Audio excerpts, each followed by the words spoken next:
Movie start होती है तो हम एक रेड एस्टेरॉयड को जंगल में गिरते हुए देखते हैं। उसके बाद हम एक हिरन को देखते हैं जिसके पीछे से एक स्नेक जैसी अजीब सी चीज उसे पकड़ लेती है। अब हम एक कपल को कार में देखते हैं जो कि जंगल में कैंपिंग करने के लिए जा रहे होते हैं। वो दोनों लंच करने के लिए रुकते हैं तो एक बच्चा उन्हें पूछता है कि तुम दोनों में से किसी ने रेड स्टार को देखा है। वो दोनों हैरान होकर उसकी बातें सुनते हैं। अब वो दोनों जंगल में जाते हैं तो कोई चीज उन्हें पीछे से देख रही होती है। फिर वो खाना खाते हैं और टेंट लगाते हैं। रात को रूथ उठ के देखती है तो उसे वही हिरन अपनी तरफ देखते हुए नजर आता है। तभी हैरी पीछे से आके उसे शोल्डर से पकड़ता है और वो डर जाती है। अगले दिन हैरी रूथ को एक स्पेशल व्यू दिखाने के लिए ले जाता है। वो बहुत ब्यूटीफुल व्यू होता है। हैरी रूथ को प्रपोज करता है लेकिन तभी उस रूथ को पैनिक अटैक आ जाता है। वो अपनी मेडिसिन लेती है और बहुत मुश्किल से ठीक होती है। अब हैरी समझ जाता है कि रूथ शादी करना नहीं चाहती और उदास हो जाता है और वहां से चला जाता है। उसे मनाने की कोशिश करती है। उन दोनों की लड़ाई हो जाती है। रूथ उसे कहती है कि हम ऐसे ही ठीक हैं, तुम्हें इस सिचुएशन से क्या मसला है। हैरी उसे कहता है कि हमारे पेरेंट्स की शादी नहीं सही रही तो इसका मतलब ये नहीं है कि हमारी शादी भी ठीक नहीं रहेगी। रूथ उससे बदतमीजी करती है। फिर वो दोनों सो जाते हैं। पर रूथ को हैरी का नोट मिलता है और उस पे लिखा होता है कि वो वॉक पे जा रहा है और 1 घंटे तक आ जाएगा। रूथ अपना मोबाइल निकाल के डॉक्टर को कॉल करती है लेकिन उससे बात नहीं करती। तभी उसे वो हिरन नजर आता है। उसका सर सेंटर से कटा होता है। उसकी बॉडी के दरमियान कोई चीज लिपटी होती है जिसे देख के रूथ बहुत डर जाती है। तभी हैरी पीछे से उसे पकड़ता है। वो डर जाती है। हैरी उसे कहता है कि ये कोई फंगस होगा। फिर रूथ हैरी को मनाती है तो वो दोनों इंटीमेट होते हैं। अगली सुबह दोनों बहुत खुश होते हैं। रूथ वॉक करने जाती है तो उसे फ्लावर्स नजर आते हैं। उनके पास जाती है तो उसके पास एक केव होती है जिसमें उसे कोई चमकती हुई चीज नजर आती है। वो उस चीज से अट्रैक्ट होकर जब वो उस केव में जाती है तो उसे अपने पीछे कोई चीज नजर आती है जिसे देख के वो जोर से चीखती है। अगले सीन में हैरी खाना खा के रूथ को ढूंढने जाता है तो उसे रूथ एक जगह खड़ी नजर आती है और रूथ से कहता है कि तुम 1 घंटे से गायब हो, मैं बहुत परेशान हो रहा था। रूथ से कहती है कि सॉरी, मैं दोबारा ऐसा नहीं करूंगी। अब हम रूथ को बहुत अजीब तरीके से बिहेव करते हुए देखते हैं। रात को सोते हुए हैरी उठ कर देखता है कि रूथ टेंट में नहीं है। फिर वो उसे ढूंढने बाहर जाता है तो रूथ उसके पीछे चाकू लेके खड़ी होती है। हैरी कहता है कि तुम मेरे पीछे चाकू लेके क्यों खड़ी हो। तो वो कहती है कि मुझे लगा कि टेंट के बाहर कोई जानवर है। फिर वो दोनों सोने के लिए टेंट में चले जाते हैं। सुबह हमें पता चलता है कि रूथ सारी रात नहीं सोई। अगले दिन हैरी रूथ से बात करने की कोशिश करता है लेकिन वो कोई जवाब नहीं देती। फिर अचानक वो हैरी से कहती है कि आई लव यू, मैं तुमसे शादी के लिए तैयार हूँ लेकिन तुम मुझे वैसे ही प्रपोज करोगे जैसे पहले किया था। वो दोनों उसी व्यू पे जाते हैं। तब रूथ मौका देख के हैरी को वहां से गिरा देती है और वो पत्थर पे गिर के मर जाता है। रूथ जंगल में भागती है लेकिन जंगल से निकल नहीं पाती और गिर जाती है। तभी उसे एक और कपल मिलता है। वो उसे अपने साथ ले जाता है और उससे पूछते हैं कि तुम्हें ऐसा क्या हुआ कि तुम यहाँ पे अकेली घूम रही हो। उन्हें कहती है कि मुझे कुछ भी याद नहीं। रात को कपल को रूथ बहुत अजीब लगती है। तभी रूथ उनकी तरफ नाइफ करती है। वो दोनों डर जाते हैं लेकिन अचानक पीछे से हैरी आ जाता है जिसे देख के रूथ डर जाती है और वहां से भाग जाती है।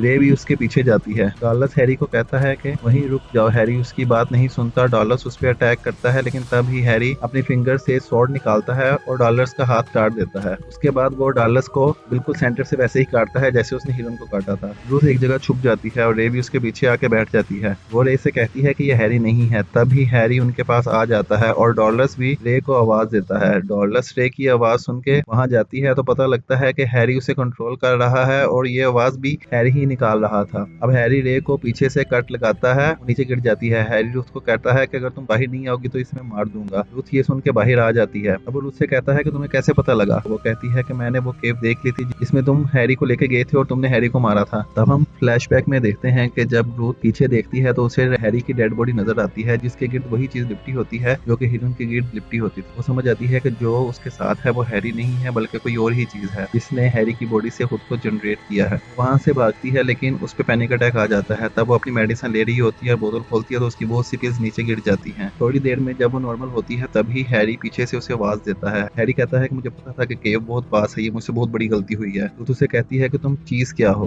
वो गुस्से में आ जाता है और कहता है कि इस वक्त मैं बहुत गुस्से में हूँ, तुम चुप हो जाओ। फिर वो रूथ से कहता है कि ये मेरा काम था कि मैं सबसे पहले इस प्लेनेट पे आऊँ और इसके बारे में रिपोर्ट बैक करूँ अपने दूसरे लोगों को ताकि वो भी यहाँ पे आ सकें। तब वो कहता है कि रूथ अब तुम्हें मरना होगा और वो रूथ को मारने के लिए वही नाइफ फिंगर से निकालता है लेकिन वो ऐसा नहीं कर पाता। फिर वो अपने आप से कहता है कि पूरी दुनिया में इतनी चीजें हैं जो मैं बन सकता था लेकिन इस बेवकूफ की ही जिस्म में मुझे जाना था। वो फिर से रूथ को मारने की कोशिश करता है लेकिन नहीं कर पाता। अब वो कहता है कि क्या मैं सच में तुमसे प्यार करने लग गया हूँ। रूथ मौका देख के भाग जाती है लेकिन हैरी जो कि एक्चुअल में एक एलियन है उसके पीछे जाता है और उससे कहता है कि तुम समझ क्यों नहीं रही कि मैं अब भी हैरी ही हूँ। मैं जानता हूँ कि हमने फर्स्ट किस कहाँ की थी, हम कहाँ मिले थे और हैरी की सारी फीलिंग मेरे अंदर है, इसलिए मुझे भी तुमसे प्यार है। रूथ कहती है कि तुम मुझसे क्या चाहते हो। वो कहता है कि मेरे साथ हो, मैं तुम्हें कुछ दिखाना चाहता हूँ। एलियन उससे कहता है कि तुम्हें पता है कि मैं आज तक जितने भी प्लैनेट्स पे गया हूँ उनमें से किसी भी जगह पे कोई फीलिंग नहीं होती लेकिन ये सारी फीलिंग सिर्फ ह्यूमन के पास ही है। तब ही रूथ की नजर समंदर में शार्क पे पड़ती है। अब हैरी उसे अपना स्पेसशिप दिखाता है। रुथ को देख के बहुत हैरान होती है। तभी एलियन हैरी उसे बताता है कि